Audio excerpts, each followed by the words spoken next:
Queen of Cups, this is your theme for the week.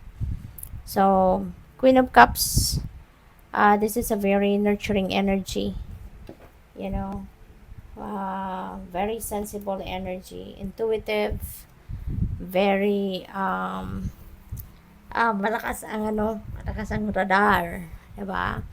You're going to be, yung intuition ninyo will be heightened at this time. Your intuition will be, tawag dito, powerful, no? Sa ngayon. So, yung current energy ninyo is the King of Swords. Siguro, ang iba sa inyo dito, Sagittarius, you are already a person of authority. Baka nasa mataas na posisyon kayo sa inyong trabaho. Pwede rin na you are a professional, no?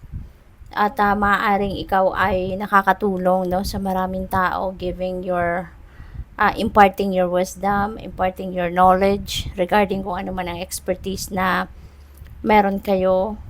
You are sharing that with other people. Baka ikaw yung lapitin, no, ng mga tao when they need help, no, sa kung ano man ang expertise na meron kayo.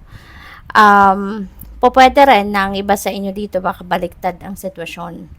Baka kayo ngayon yung nangangailangan ng professional opinion or professional advice. Baka meron kayong plano or idea na gusto ninyong isakatuparan, but baka kailangan ninyo ng professional na perspective, no? Kaya baka kayo ang lalapit sa someone na mayroong expertise doon sa kung anumang area of life ninyo kailangan ng tulong.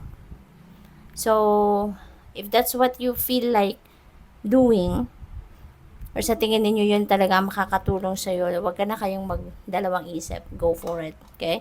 Sayang ng oras, sayang ng pagkakataon, diba? Kung magpapatumpik-tumpik pa kayo. Yung what to embrace ninyo na energy is Ace of Wands. So, this is really a beautiful energy. Naka-align talaga ito kay King of Swords. Kaya siguro kayo hihingi ng opinion dito kay King of Swords because there is an opportunity rito that you're going to take advantage of. At baka kailangan mo dito ng iba't ibang opinion, no? Kasi gusto mo na mas maging magaling dito yung paghawak mo or pag-navigate mo sa opportunity na to. This is something that you really love to do. This is something na may express mo yung passion mo, magagawa mo yung